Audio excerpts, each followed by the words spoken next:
Sleazy? Joe, I hear we just did 10 years. So what should we do after we do 10 years? Coke. Review a goddamn Survivor series. Oh, that too, I guess. Or we do both. Ooh, spicy. Let's figure that out on the wrestling show.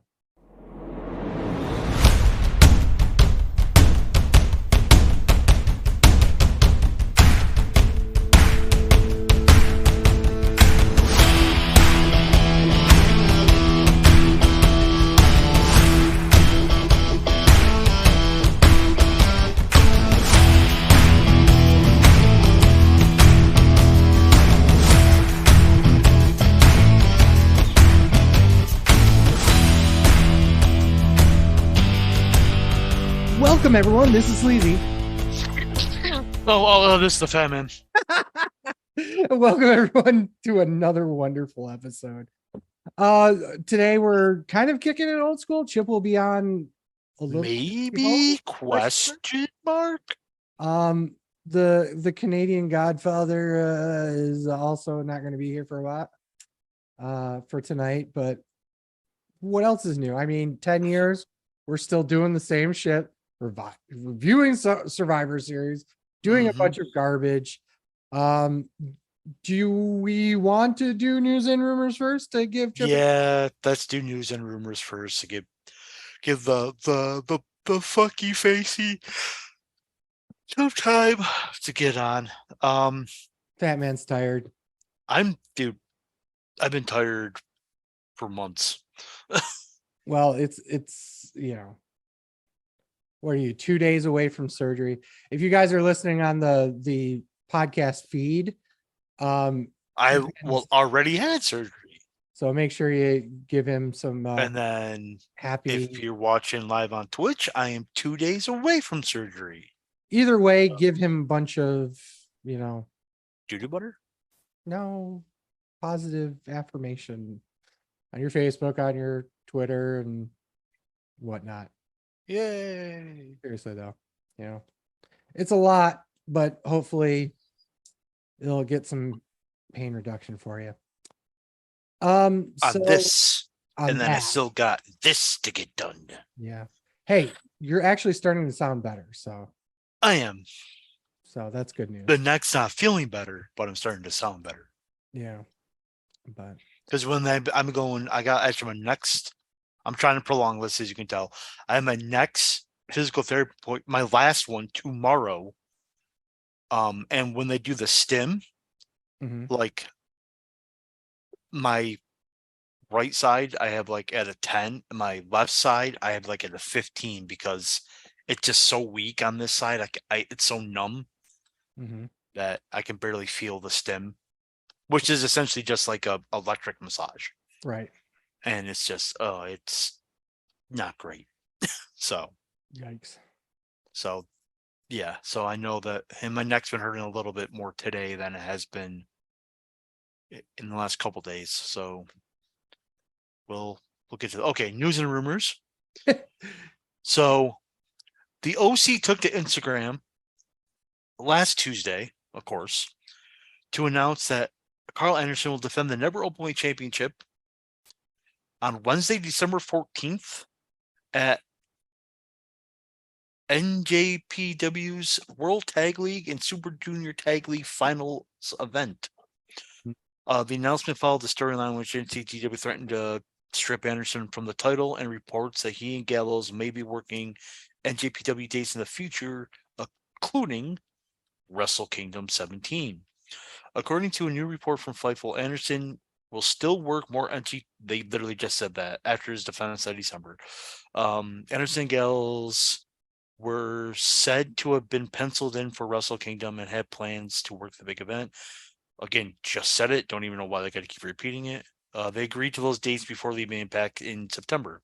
Although the situation for the Good Brothers was unusual, NJPW officials were informed of Gallo Anderson's WWE return in August. A plan was devised to have Anderson work dates around his WWE schedule while also progressing the storylines. Anderson opponents for the next month has not been officially announced by NJPW, but Hikuleo is expected to be the challenger. No shit.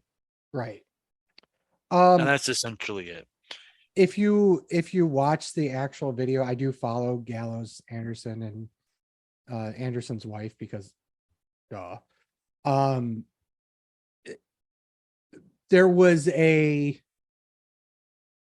implication, and this is a very, very big speculation, that it wouldn't be just Gallows and Anderson going there for Wrestle Kingdom. Styles. Yeah. So is that actually in the cards? I don't know. I don't know. I wouldn't rule it out though. I wouldn't either. But I He's noticed not the first WWE superstar to be going to Japan in the month of January. Nope. So, but I did notice that last weekend they had WrestleCade, which Scarlett, Karrion Kross, and Johnny Gargano were supposed to be at, but WWE pulled them because apparently, quote, they needed them for Survivor Series, even though they never showed up. So they also had Chelsea Green was also pulled too. I didn't know that. Yeah, she was supposed to be there and she wasn't there, but nobody seems to know why. What does that mean? No idea. Okay. The reality is, it's different when you're talking about a signing versus Wrestling. one of the biggest companies in the world outside of WWE saying, Yeah. you know, what are you guys going to do for us here? So Impact signed a deal with DAZN, DAZN, DAZN. DAZN for Yeah. that's actually a pretty big deal. Archives, live events, weeklies, so they can get distributed all over the world. So it's a pretty big event. Do we have any idea of like the cost of that? I don't know what the cost is, but it's effective immediately. Wow. So I don't know what the cost is. Oh, you're gonna look it up, aren't you? Yeah, I got to look it up now.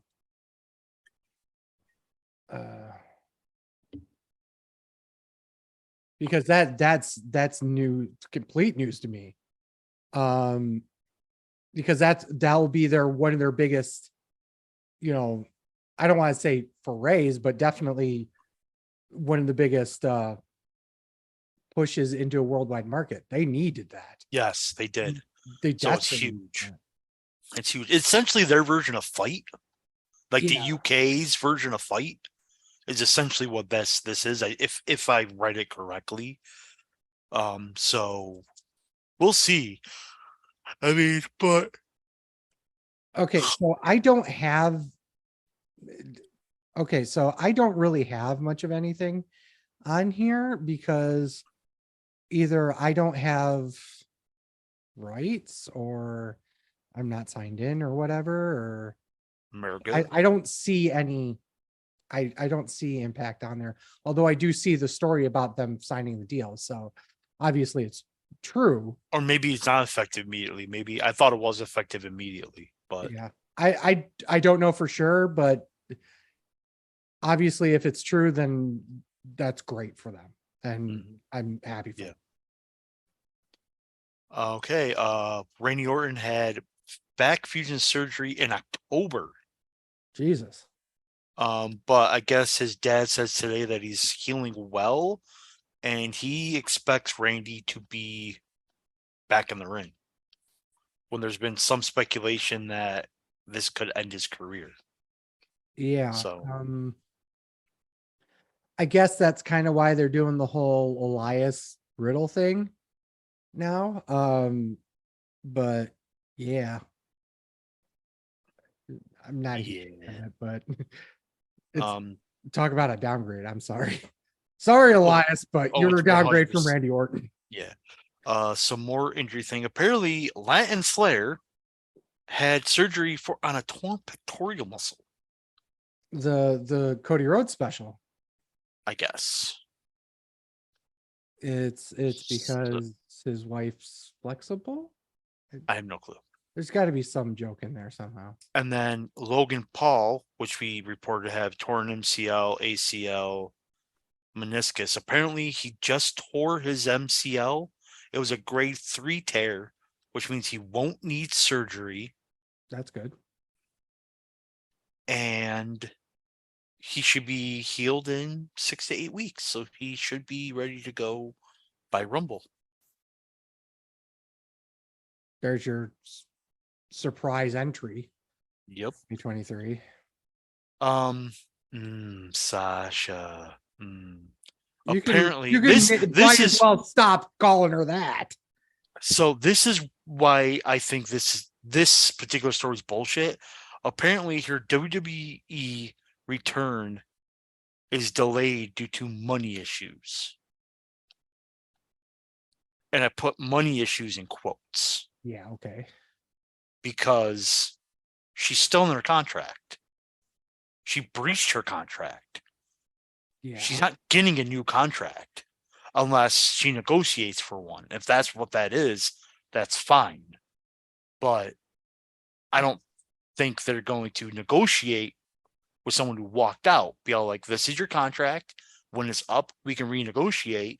If it's not, you're working on what you're working. And I guarantee you, she's probably making extremely good money anyway. So I call bullshit because she's still in her contract. And I also call bullshit because she's probably making good money and these reports of her returning aren't true. Do you follow her on Instagram? Follow her on Twitter. Okay, so I think I follow her on Instagram too. On her Instagram, but I'm not really on Instagram. Yeah. So. Well, I kind of am forced to because of our social media stuff. Mm-hmm. Which by the way, my bot plan is almost complete. Oh God. It's always fun to watch our Instagram because so there's ways where you can purchase Instagram followers. Okay. I choose not to do that because I think it's a waste of money. But there's a roundabout way of doing it without paying a cent. And that's to like chain bots together. And you follow one bot, the bot follows you back, and they send you some garbage message usually. And then because you're part of that bot circle, all those bots eventually follow you. And that's how we've been kind of growing the channel, the Instagram channel, as well as getting actual people to, follow us. And it's hilarious because half of our Instagram followers are a bunch of bikini models and shit because of it. And some of them are Asian because you're Mark. Yes. And then you've got the rest, which are workers of WWE and high end, as well as indie guys and gals. And one of them is Sasha. And she posted on her Instagram that she'd been in Mexico for the last month training. Yeah, I knew that. Yep. So I wonder, let's say for the sake of argument, now, I know you're a huge fan of Sasha Banks. Mercedes Vernado or whatever she's going to go by after this. I don't think she's going back to WWE. I don't think so either. I really believe that they're trying to negotiate. She's trying to negotiate a way out of the contract. I agree. I don't think she's negotiating a return. I agree. The question is, where does she go from here? Before Mexico, she was in Japan. Yeah. And she stated that she was going to go to Mexico because she wants to learn different styles. She wants to use the Goshi style and the Lucha style to broaden her horizons in the ring, which I don't blame her. She has this time. Might as well do it. Right. It's a great way of doing it. Where does she fall, though? Me sighing should tell you where I think she's going. I don't think it's AEW, if that's what you think. That's what I'm thinking. I don't think so. You think it's going to be Stardom? No. Well, yes and no. I think it's New Japan. Yeah. I think that she's going to do a run in New Japan / Stardom to put over the IWGP Women's Championship. Her and Kyrie would make bank without question. Unintended. I mean, yeah. But I mean, what a fucking way to put a main event on for a New Japan show that's a crossover with Stardom I agree. than to put Kyrie versus fucking Sasha Banks. That Oh, still yes. doesn't take the possibility off that she can go to AEW. It doesn't. Yeah. At best, that's going to be a 3-month deal. That's not going to be a permanent thing. I would see her bouncing around for a while, but I don't. The I problem, think if she negotiates with AEW, Tony Khan, well, as much as I shit on his booking because he doesn't know how to book wrestling and his roster's bloated, he's going to want her long term. yeah, He's not going to sign her for a one-off. no, she is a fixture of the roster. If So if she 3 years minimum. Yeah. I don't know if she'll sign that. I don't think she would either. So And that's the number one reason why I don't think she's going to AEW. She's not that. I just had this feeling in my gut. My gut is that she picks up Impact dates. No. I not as a full much as time, but well, here yeah, and there. yeah, because Impact's more willing to do one-offs, and so is Right. AEW essentially. But if it's Sasha Banks, Tony's gonna want her. Impact is more willing to, okay, let's have you do a TV program lead up to a big pay-per-view, and you can go. Because Impact's willing to do that. Here's the So thing. I could see that. I just, for some reason, I'm just like, I don't see her going back to WWE. I can see her doing New Japan. I can see her doing a one-off. I just see her in AEW and then being pissed off because she's not getting used. And then She'll be the flavor of the month for 2 months. cycle begins, and that's why I'm kind of like, don't go to AEW, but that's where I see her going. I see her spending a year on the upper indies / Japan / doing one-offs in AAA, doing short runs in Impact, maybe doing some other stuff in ICW or something in Britain. I don't see her. I really don't see her going to AEW. I see her more likely to leave wrestling after she does the indie run entirely. Maybe. Or we're just being a bunch of marks and she returns as a surprise at the Royal Rumble. It's very possible. Yeah. Yeah. So, which I'll be fucking creaming myself over, and my TV will be just Put be a covered. goddamn towel down.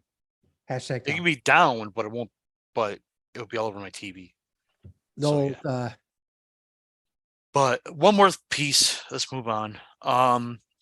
WWE to hold a grand scale event in Hyderabad, India, on Wednesday, January 18th. I don't see it being a wrestling event because tickets will probably already be on sale. I see it more of like a press conference announcing something, because it doesn't say.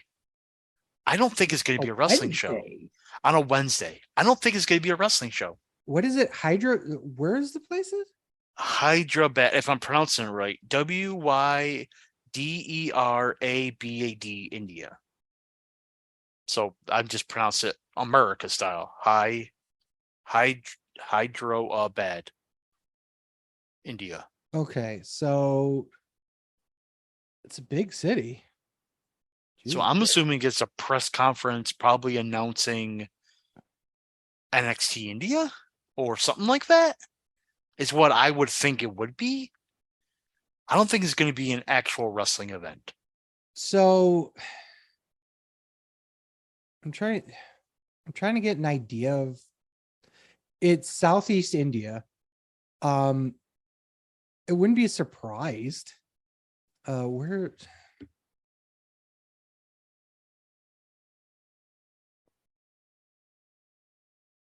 that's so strange. So I'm trying to get an idea of where this place is. Um,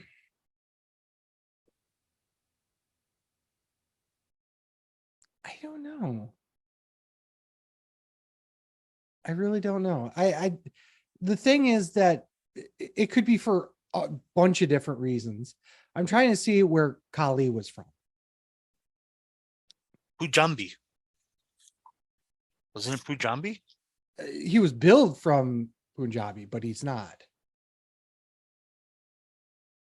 He's from Canada. Well, he's from Dhirayana, I think. Which is the most white way to say that. Sorry for our folks in India. Listen, I like jalapeno flavored stuff. Right. But yeah, I think you might be onto something there. Either that or they're announcing some major. I think they're announcing something. I don't think or a major. They're announcing they're an announcing event there. event. Yeah, Like a crown jewel in. Yeah. See, I'm trying to think. Is there like a big arena there or something? Do you know offhand? No, I don't. I mean, Google will know. Google will know. Yeah. It might be a cricket arena because it's India. So I would assume. So this is where we go. Googling arena. The Rajiv Gandhi International Cricket Stadium. So, and it is also known as the Hyderabad Cricket Stadium. It can capacity 55,000 people. That sounds like a Saudi show, except in India. Yeah. Okay. Yeah, I don't think it's going to be like a wrestling event, but yeah, I don't think they're. I don't think it's going to be a wrestling event that we're doing, but weird things have happened. They've done press conferences with wrestling tacked onto it, like a couple of mini throwaway matches, and then they do the press conference. They've done that before, especially in a country like India. But paper toss, I love it. Let's kind of go to break. I know it's kind of early, but we usually do this. When we come back, we'll talk about, some random pay-per-view that no one really cared about, right? No. Nah. We'll be back after this. All right, folks, we're back. So we've got Survivor Series on tap.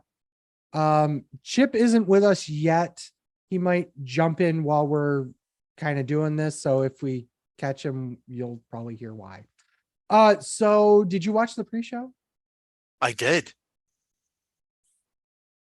There was no pre-show matches. Okay. Well, thank God, because I didn't know.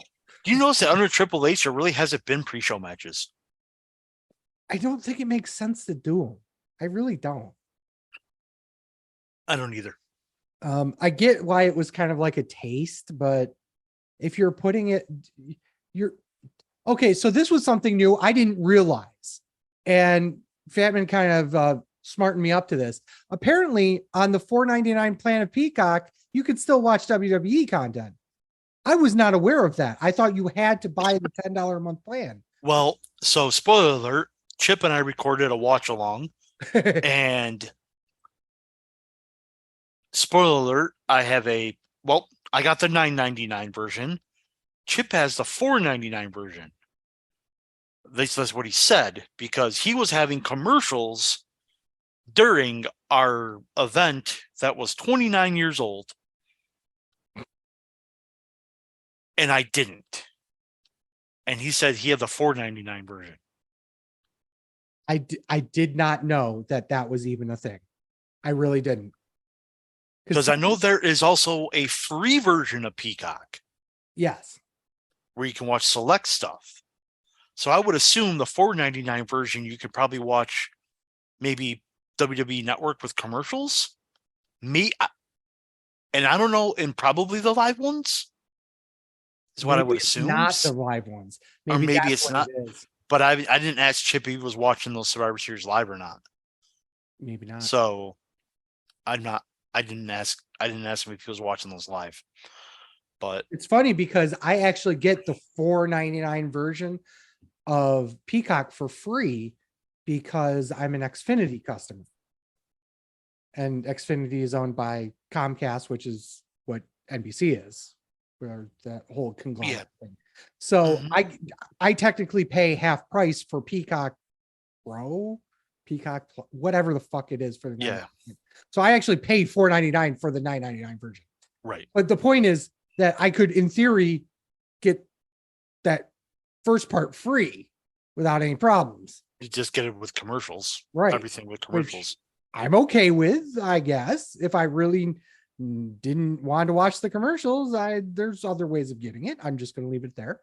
Right. But that was just surprising to me. So if you guys are Xfinity customers and you want to watch these WWE shows, apparently you can watch them for free. So there you go. Okay, so it happened Saturday, sorry, used to Sundays, November 22nd, from the greatest city in the world, Boston, I Massachusetts. don't remember it being from New York. I didn't say worst city, I said best city. I didn't hear you say worst city because that would have been Atlantic City. Well, there was some Actually, asshole Newark, that New Jersey.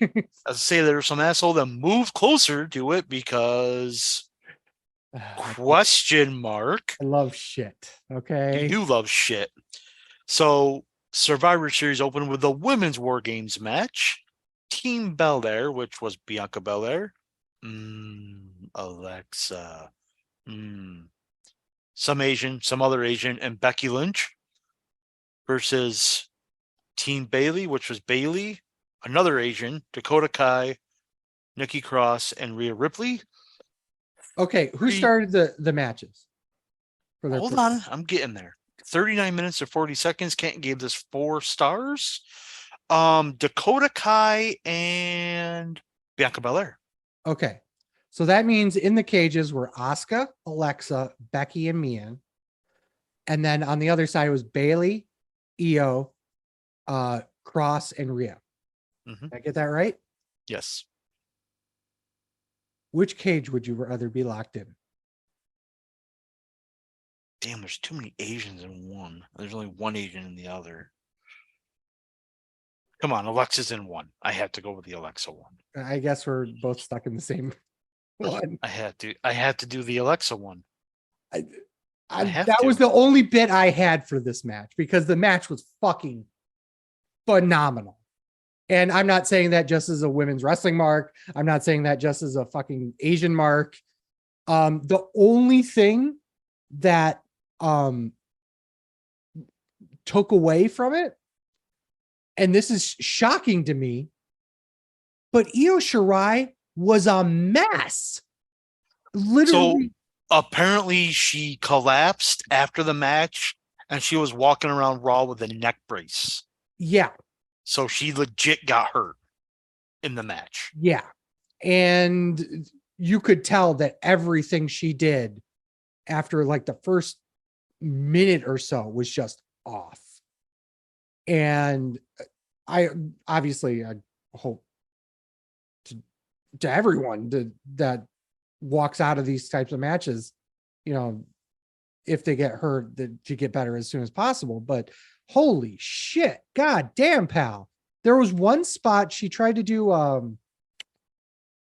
like some sort of handstand in the corner, and she fucked it up 3 times in a row, one of which where she fell between the ropes in the cage. And she was just all fucked up. Mm-hmm. But otherwise, the match was just fucking great. I gave it 4.25 stars. I can't think of anything that would have made this better, but just Io's performance unfortunately brought it down a little bit. Overrated piece of shit. Of course. Started really sloppy because it was sloppy. It was boring. It was slow, but that's WarGames. It did pick up, but then it was still sloppy in some parts, like the EO spots. Can't blame her. The handcuff spot was fucking stupid because of several reasons. One, they were way too big for them. Literally, Alexa had her hand out twice. Yeah. Nikki Cross had to fold them up to like wrap it around the chain around her wrist just to make sure. Mm-hmm. And it didn't accomplish anything. It did not accomplish. Them handcuffing each other didn't end with a spot or nothing. It just was there. I think they gave up on it. Because you might be right, because I think they're like, these are way too big. We can't do it. But the thing is, to take that and realize that it's not going to be a spot worth doing, it kind of gives it credence to the fact that they're actually, thinking about the match and not just doing it by rote, which with a lot of women's matches, they would have gone through the spot whether or not it would work. And I will counter argue you with saying they knew the handcuff spot was going to be there. They knew they were using those handcuffs. They knew it was going to work. Why even try it in the match? That's honestly, I'm not sure that's a good assumption to make. Because they could have said, yeah, we can do the handcuff spot here and there and everything, but not actually test it. They're testing to actually put it around their list. Because if they had, they would have known that. They're testing it. I guarantee Obviously, they didn't. Because, or they said, we can make it work. Not the way it looked. Right. But I just think they with a spot like that, I think they tested it to make sure. I think one of the agents suggested it, thought it was a good idea. When they went to actually execute it, realized it wasn't a good idea and scrapped it. I gave it 3 3/4. It was still good. It was so great. We're a half a fucking. Don't matter. You're still overrated. You're still a piece of shit. Fuck you. That spot was dumb. You. It was supposed to end the feud, but then on Raw it didn't. So it was just like, oh. It didn't, but it just added different people. So I made reference to this in our in the article I did to cover for Fat Man, is that it's already starting out now that it's Bianca's becoming a third wheel in their own fucking feud. So Becky's been back 2 days. So regular WWE booking for the women's champion. Yeah. So she's not even the most important member of the feud. It's like, oh, here we go again. Whatever. AJ Styles versus Finn Balor, 18 minutes, 25 seconds. Kent gave this 3 3/4. I agree. I thought it was really good. I liked Styles, or I feel like if Styles was going to win and he did so much work on the leg, you should have had Balor tap instead of extending the match for another 2 or 3 minutes and then winning with the phenomenal forearm. I feel like all the work you did in the match was building up to him tapping, and then you kind of just went for the finish. So, but again, it built well. It was a clean win, and I enjoyed it. Classic sleazy. I hated it 4 stars. No, it goes back to one of my favorite things I like to say. I was disappointed in how. So here's the thing. It wasn't. Here's the thing. My expectations going in were low because I knew that, okay, this is Styles Balor. How are they going to fuck it up? Like, so I didn't. Because they've been doing it with Styles for years. Yeah. So I was his feud with Nakamura, his feud with Owens. Like, I just had a feeling that how are they going to fuck this up? So my expectations were low, and they kind of did fuck it up with the non-submission finish, the work they built up to it. Yeah. But that's my only gripe. I mean, I liked it. So I don't think it was bad. Like I said, it's a 4-star match, but also you're expecting a balls to the wall, Yeah. 5-star, I didn't think. Well, strong style Dave Meltzer piece of shit match. That's what Okay, you were now expecting. you're going too far. Now you you're fucking going Asian too mark. fucking far, man. You Asian mark. There's no Asians in this match. I One said from New Japan. but If Chip was here, I would use this argument, but he's not, so I'm using it against you. oh well, fine. Fuck you then. No, here's the thing. I thought this was going to be their only singles match together, which is why I thought they were going to go balls to the wall. Obviously, they didn't. Obviously, they weren't going to. Obviously, they're doing something different, and obviously, they're prolonging the fucking feud, as noted on Raw. But I think that obviously they could have done more. I like the fact it was at least a clean win. But yeah, I thought it was still great. That's for shit. 4 stars. Oh, I really like Really? the match. I do. Two stars. I was okay. just So disappointed. speaking of shit matches, Oh Jesus. Oh my fucking God. SmackDown Women's Championship, Ronda Rousey defends against your daughter. Ugh. 7 minutes and 15 seconds. Canton is an overrated piece of shit at 2.25.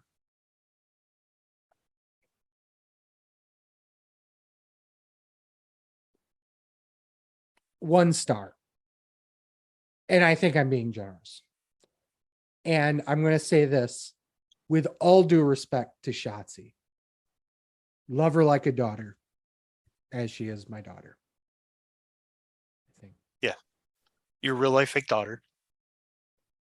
This was not her fault. Not at all. She could have put a match together with somebody who's competent in the ring. Ronda Rousey does not give a shit. And which I've been saying since January. Yeah. And this is just another example of it. You could tell that she didn't give one fucking bit to Shotzi. The entire point of the match was to make Shotzi look like she had a chance of winning, which obviously she didn't, but Ronda didn't even bother to make her look like a credible challenger.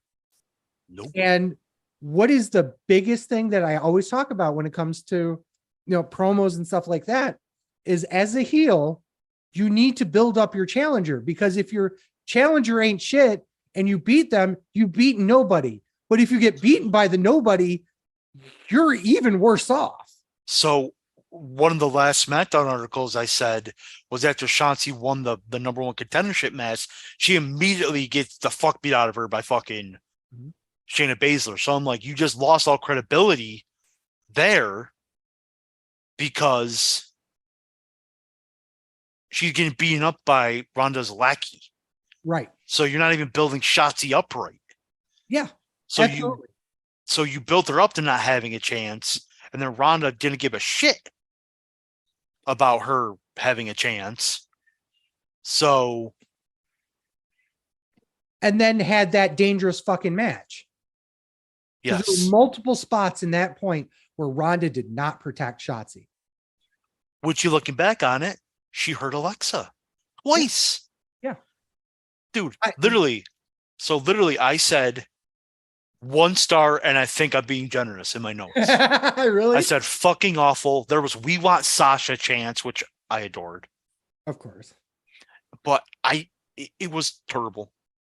And you're right. Like, the whole match was to build for Shotzi to look like she was going to win, which nobody bought. The crowd was dead.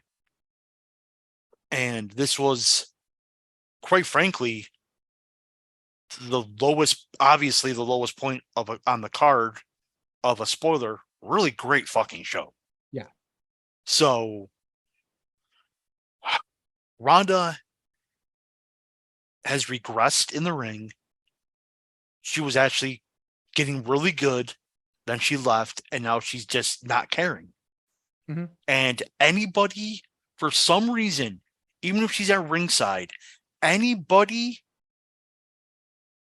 who's around Ronda Rousey in a wrestling ring loses 100% ability to know how to fucking work.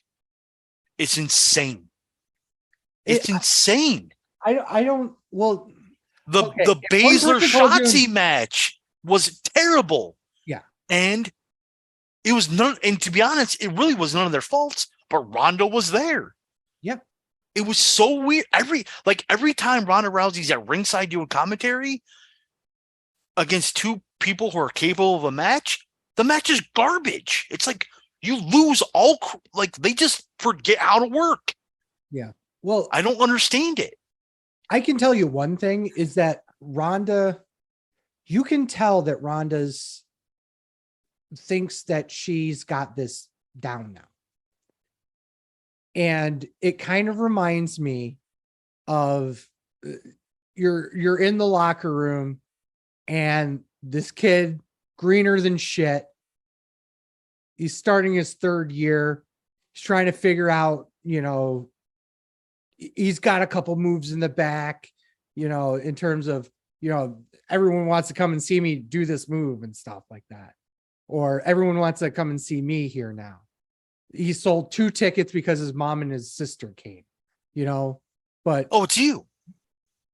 Kind of, yeah. Except kind of actually working the match, but having an ego about it. So me plus Leo Rush, I guess. Okay. But you have that point where that motherfucker is you just eat it. The problem is Ronda's never had that. And she's having that attitude in a WWE locker room, in a WWE ring. And the problem with doing this kind of stuff, having that type of attitude, is you're going to seriously hurt somebody. Because you're going to overstate your own abilities, and shit like what happened with Shotzi is going to become more common. So okay, sorry to interrupt. Go ahead. Go ahead. Well, I was going to say, I'm going to give you a counter offer. In her first run, she was facing, Nia Jax doesn't count, but Alexa, Brie Bella, Becky Lynch, Charlotte. When she came back, she faced Charlotte, but then she's faced Liv Morgan and Shotzi. Is the quality of opponent just down where they're not carrying her? Yes. To the level? Absolutely. But the thing is that the difference in quality of opponent, because her matches with Charlotte, were good, weren't like mind blowing, but they were good. These matches have been bad. She's in the ring with a fucking flare. What did you expect? I know, but I'm just saying, like, the quality of opponent, like, it's down, but at the same time, Shotzi in her own right's a very good professional. That's what I'm saying. Yeah, but but is the care? Yes, her quality of opponent is down. We can agree to that, but at the same time, Ronda's attitude just doesn't give a fuck. So the matches are going to be worse off because Charlotte will care if the match is bad. I'm not saying that Shotzi or Liv Morgan won't, but I think they're not in the political position to say something about it while everyone else is. So at the end of the day, Shotzi makes 80 grand, 90 grand a year, and Ronda's renewed for what, 3 million? I don't know what her thing is, but something ridiculous. Something around, yeah. She's making more than any other woman on the roster, period. Yep, I can make that pretty. If someone else is making more, it's Charlotte. But other than that, yeah. So to complain about Ronda Rousey is career suicide. Yeah. Your job is to go out there and make her the best she can be because she's the champion. Yeah. And honestly, she's not that good. She's in the ring with elite people. You can get a decent match out of her because not of her abilities, but because Charlotte can else. Yeah. And to be fair, and I'm going to say this, and it's not a slight to Shotzi, it's not a slight to Liv. but it's a reality is that sometimes it takes a certain type of wrestler to be able to carry somebody through a match like that. And Liv has been a babyface for the vast majority of her career. Same with Shotzi. So when you're a heel, you tend to have to carry the babyface more. Yeah. You're the one calling the matches. You're the one doing this. 100%. So to and Ronda doesn't have the ability to do that, clearly. Right. So she's calling these garbage matches, and it's just terrible. What she needs to stop fucking doing that pisses me off is when she's going for the arm bar, points it, are you ready for it? Are you ready for it? Are you ready for it? No, you're not ready for it, but you're ready for it. Stop it. Just do the fucking move. Just do the fucking move. You're supposed to be a badass heel. No one cares. Right. It's not getting even as a baby face, it was stupid. Yeah, as a baby face, it was even worse. But as a heel, I kind of this much see the psychology in it where you're like, oh, you guys are ready for her to, but at the same time, like you said, she's supposed to be a badass. Just do the fucking move. You don't need to pander to the crowd. Yeah. And that's not your character. Honestly, that's part of the reason why they got Shayna on her. Because one of the best things Shayna does in the ring is show how tenacious she is. Mm-hmm. I will, without question, say that the best MMA 4 horsewoman is Shayna Baszler. When it comes to right now, yes. As a professional wrestler, she is hands and shoulders above Ronda and anybody else who's ever touched it. Yep. So, and it's a fucking travesty that she's not in there in the conversation as some of the best female wrestlers on the roster today. Okay. Yo, dog, I heard you like triple threat matches. I do not. United States Championship, Seth Rollins defends against Bobby Lashley and Austin Theory, 14 minutes and 50 seconds. Canton gave this 4 stars. I agree with Canton. I really, really liked the match. I thought it was great. I thought they built up near falls well. I thought they did the one thing that WWE likes. They didn't do the one thing WWE likes to do was guy outside the ring, 2 in the ring. They didn't really do that in this match. They did it. Huge complaint about most of them. Yeah. Yeah. They did it a little bit, but they didn't do it as much as they used to. I'm indifferent about the booking. Because if this was the plan all along for Austin Theory to win the U.S. title, it's absolutely idiotic.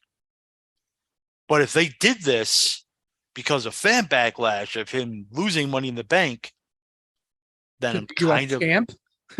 Well, to win it, just to be like, okay, we're pushing him still, then I kind of understand it. So I'm not sure what the truth is there. I don't think I ever will be sure. But, excuse me, but I'm actually for Austin Theory winning. It was a shock. It made sense. This reeks of Bruce Pritchard being, no one's expecting it, so let's do it. Oh, I want to go back to the women's title match. By the way, do you know who the producers were in that match? No. Jason Jordan and Brian Kendrick. Really? It was a, quote, tryout for Brian Kendrick, but not really. Ronda Rousey trained with him. Yeah. So she wanted him to be the producer of the match. And look how well that fucking turned out. Yeah. Anyway, back to the triple threat match. Like again, it reeks of Bruce Pritchard producing, being no one expecting it. Let's do it. But it also makes sense with his new persona of being aggressive and stuff like that. So I'm for it. I really liked it. 4 stars. For a triple threat match, I liked it a lot too. I gave it 3.5 stars. I think that the finish, the actual finish, was really well done. Mm-hmm. I think that to get here, I like how they did it. Okay, I'll say that because I think you needed to change Theory a bit to get him away from the fresh face heel. Well, you could have still done that without him losing Money in the Bank. I don't think see, the problem is he won the Money in the Bank under one regime, and now he's being booked under a new regime. How do you deal with that? How was this going to end originally? Right. I don't mind him losing Money in the Bank. I mind how he lost Money in the Bank. I mind that he didn't cash in on fucking Roman. That was my thing. Yeah. Like, it's idiotic for him not to do that. Like, the way he lost the Money in the Banks before was, who was it? Lesnar or the Usos or whatever interfering, and then Tyson Fury doing it. I would have tried him to try to do it after WarGames.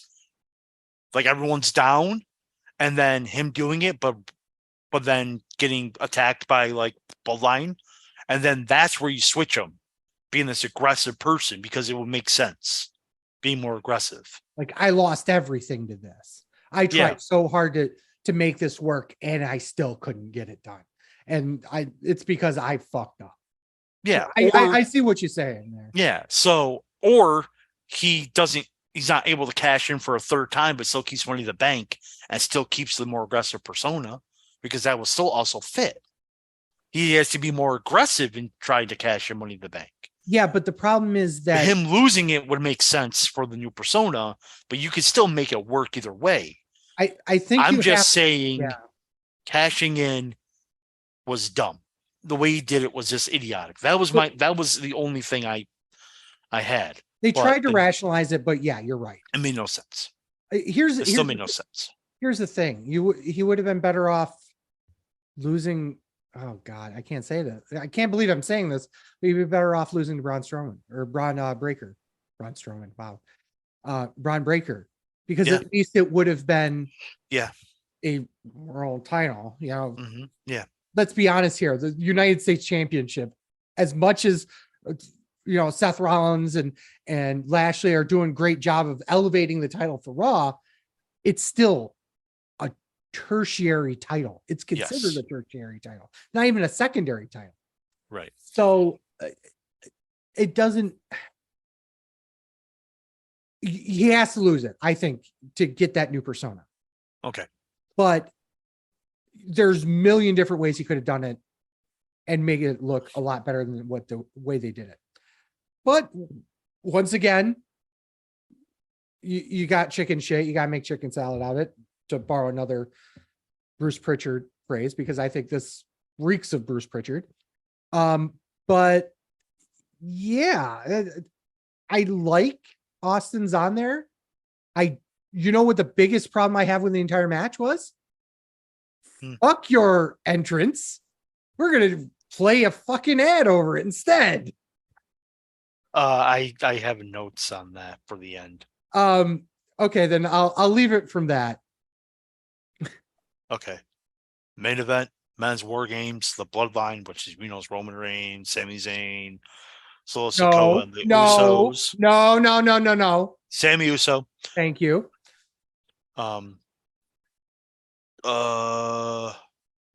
Mark, are you all done? On the main event now. Hurry up. Christ. You know what? We'll take a quick break. We'll be back after this.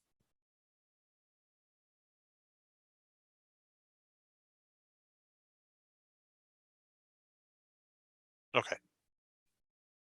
Oh, you're just waiting for Chip to come back. Yeah, we'll wait for the Chipper here. If he decides to, but that's okay. We'll come back. What a mark. What a goddamn mark. This is live, folks. Fuck it. We'll do it live. Of course, we always do it live. Right?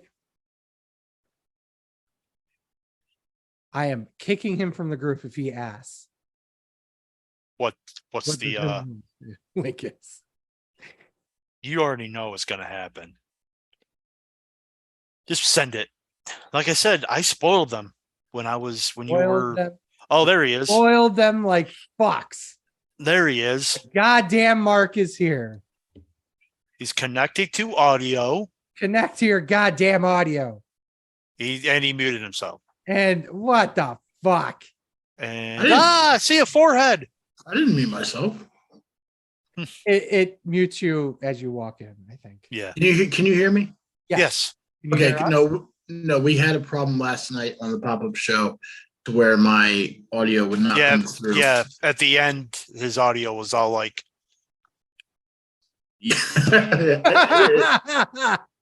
I just said this. I slammed my computer down. I was so pissed off. all right, quickly, women's war game match. Hang on. Let me draw him back in. And we're back, folks. We have Jesus. the resident Mark Chip Willits back with us. We're gonna do a quick shot.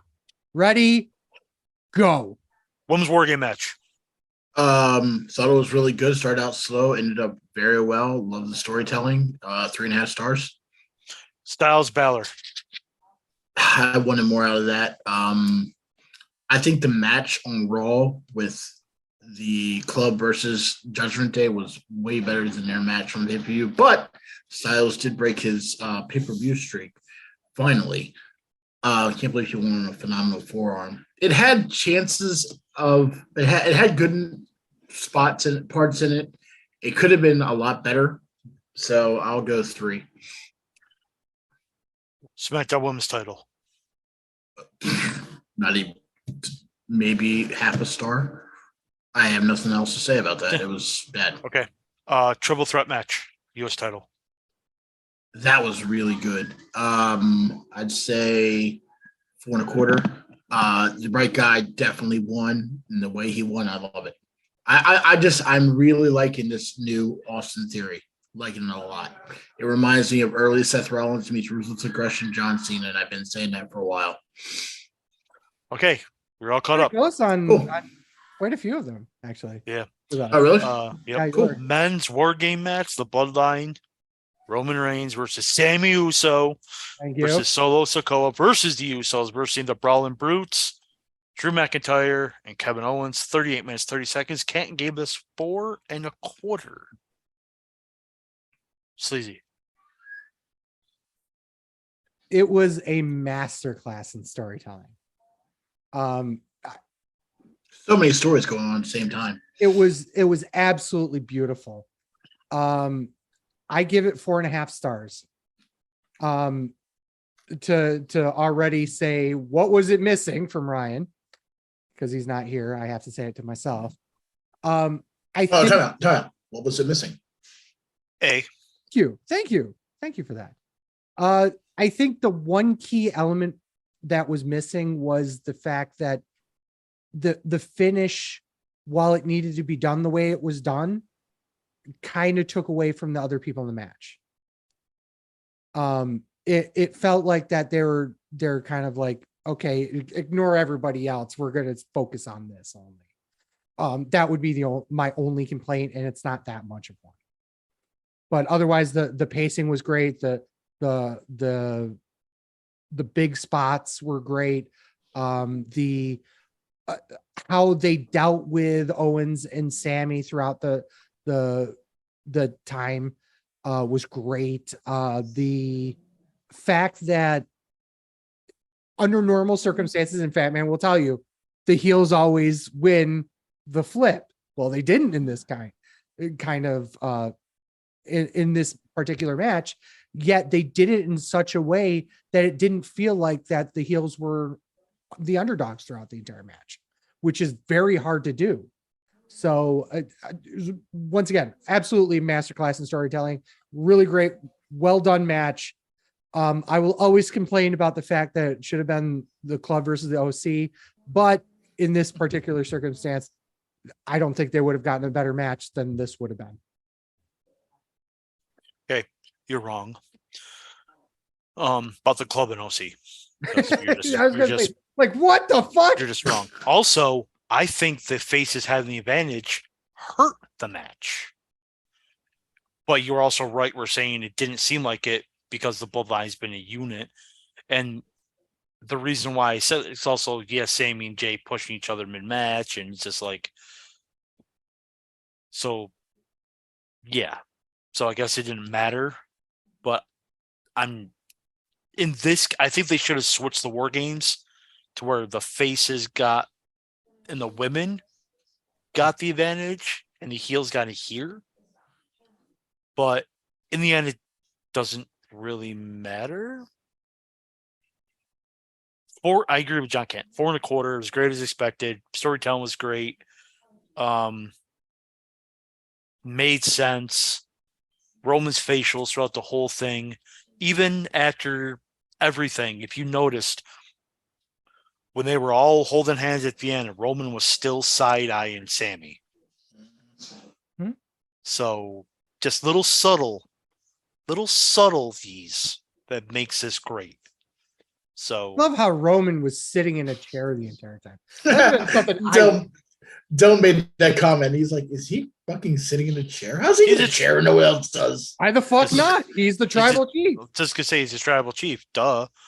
But yeah. 4.25. Match of the night. Chip. I gave it a 4.5. Match of the night by far. A lot of the same reasons you all did. Great storytelling. You had the Kevin Owens, Sami Zayn story going on. You had the Jey Uso, Sami Zayn thing going on. You had possible Kevin Owens, possible Drew McIntyre, possible Sheamus against Roman going on that storyline. You had 3 different storylines going on at once. They told all 3 stories very well. I like how after all, and Kevin even addressed this on Raw. He said how, look, Sammy, I would have done the same thing. I've done it to you in the past numerous times. I've screwed you over. I've turned my back on you. And he said, I would have done the same exact thing, but now I'm done. I'm done with you. I'm done with our friendship. I'm done with everything. I'm just done.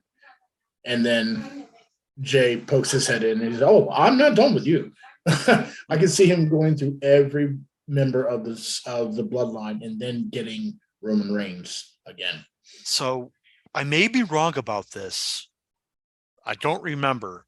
Owens and Sammy never they interacted, but they never laid hands on each other.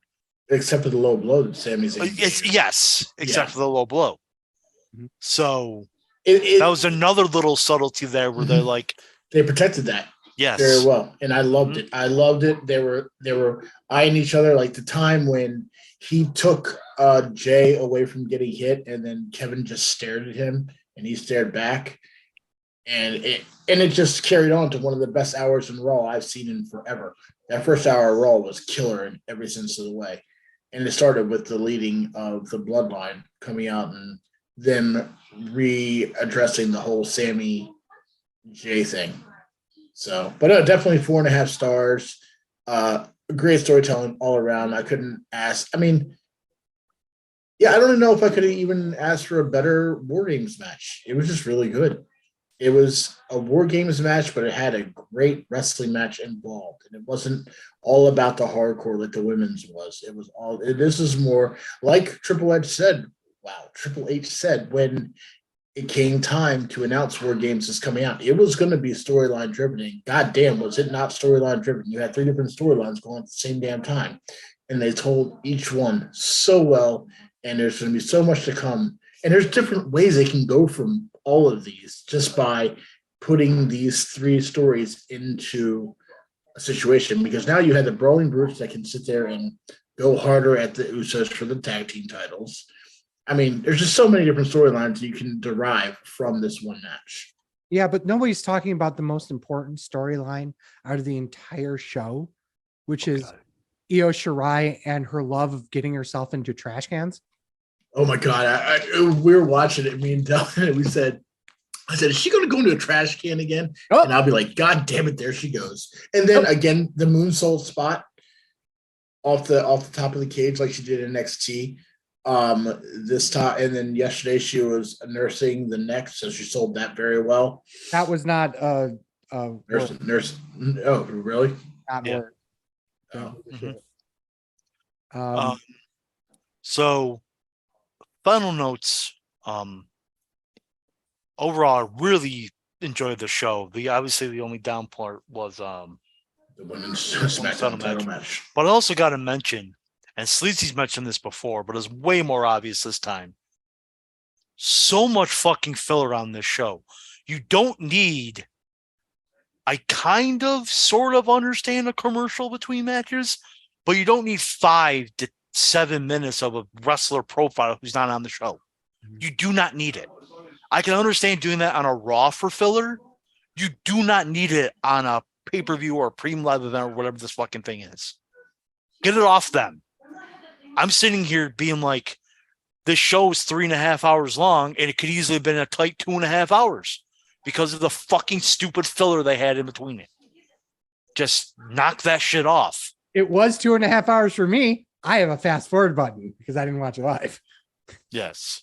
But I'm just saying, like, I've gotten so sick of it that unless I have people over or unless it's such a big show that I don't want to miss or fuck up finding out about it after the fact, I'll wait till the next day to watch it because I can't stand it. I absolutely can't stand how much garbage is it in between the matches. I'm there to watch the show. I'm not there to watch fucking with all due respect to Kofi Kingston or somebody like that, who's not even on the show, but getting a promo about how he's made it from Jamaica and / Ghana back to here. And now he's going to be a big deal, but he's not. It's ridiculous. I hate it. I don't need to see a promo about Charlotte Flair. Thank you. Yeah. Yeah, that one threw me off big time. I'm like, what? We need, again, on Raw or SmackDown, I kind of understand that. Because you need it. But on a premium, and I kind of understand it because they're going to get more views on the premium live event. Are they? No, they're not. They're not. No, they're not. So, so I don't understand it. I kind of get a commercial or two if you have a sponsor. That makes sense. Or someone's, this match brought to you by Beyblades and they fuck up Austin Theory's entrance. But okay. That must have been a big fucking deal because it's unique and Theory probably agreed to it. So they got some money out of it. Yeah. So I mean, it's unique to do it that way, but instead of a traditional commercial. So I understand it. You need to make money. I get it. But you had them and then a wrestler profile and then another commercial. Mm-hmm. Why? It was just like, oh my God. And then probably fuck up a wrestler's entrance over it. Beyblade must have spent a lot of money with that ad spend because it wasn't just them that got that. Because guess who did an entire hour-long episode featuring Beyblades? Up, down, down. Up, down, down. Xavier Woods did a whole thing, included Braun Strowman of all people as part of it. Because he needed the money, apparently. Can we also talk about how they took so much camera time away from the Finn, or you probably already addressed this, the Finn Balor AJ Styles match to show the club getting into it with the Judgment Day? We didn't even talk about that. I didn't notice it. I noticed I did. It was only like 30 seconds. I didn't think it was that bad. bad. It was longer than that because they kept going back to it after they were flashed into the ring. They keep going back to Carl Anderson beating up Dominic or Gallows in Priest going at it. I think it was just it distracted me. It took away from the match. I think part of the reason why they did that was the crowd was still popping for it. And in that case, I get it. But especially if AJ and Finn know that it's happening, they're just going to work rest holds around it. So yeah, which is what they did. Yeah, exactly. So I'm not. It doesn't. Yeah, I mean, I didn't really notice it that much, but that's it. I mean, that's it. Yeah, so, because we did news and rumors beforehand. There was only like 6 things in news and rumors. Chip, you didn't miss much. It was really anything good. Anything good? Not really. No. Nice. Chip, put yourself over. Sorry, I was so quick. I will get to that later. Yeah, nice. The best star in sports show period 2 every Wednesday night at 9 p.m. We are live on Twitch and Facebook Live. You can find me on Twitter at TWS_Mark with 4 A's, as you see it right now on the screen.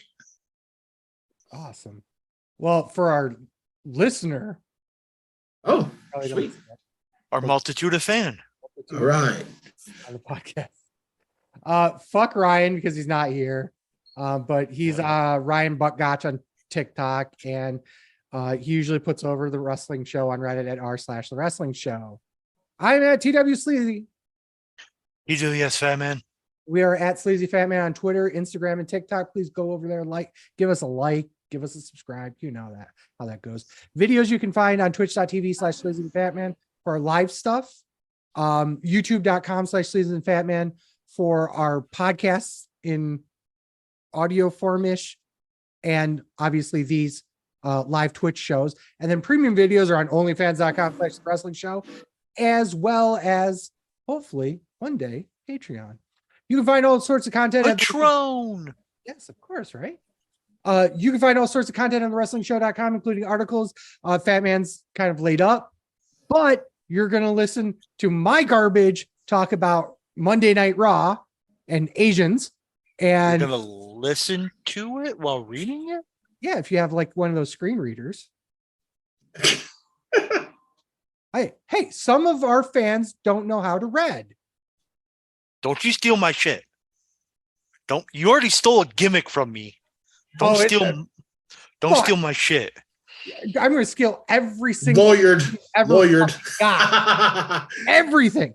Next time he's going to walk out with a cane and an arm brace and a sling. I already have that. The gimmick's ready to go. He's going to come out with a neck brace. Already have one of those. And then he's going to come out with a big dick. I already have. I know you don't got one of them. I'll find a prosthesis. Make sure you find a black onlyfans.com/wrestling show. Exactly. Make sure you find a black one to be accurate. Jesus. Okay, sure. Articles, merch, bunch of cool shit on there. Go check it out, wrestlingshow.com. I was personally on a comedy podcast for a bit called The Great Big Intergalactic. I'll put the liner notes where you can find that episode and their show in the description here. You can get this podcast every Saturday morning, 8 a.m. wherever you get your podcasts, including Spotify, Apple Podcasts, Google Podcasts, and Podbean. Don't hesitate to rate us on your favorite platform. It really does help us out. So with thanks to Chip, and as always, for Sleazy. With a fat man. This is the Wrestling Show. Thank you guys so much for listening. Peace. Fuck Dave Meltzer, which I don't think we said on the show. Did not. Next week, I'll try to find his full gear star ratings because I want to see how much an overrated piece of shit he is. So fuck Dave Meltzer. I'm not going to say fuck Kenny Omega because he's starting to grow back on me again. So fuck Dave Meltzer. Fuck Tony Khan. A hot dog's on a sandwich. A sub is on a sandwich. And again, I'll be having surgery on my arm. I will be on the show next week. We got to figure out a topic. But I will be in a sling and I still do more work than Sleazy will.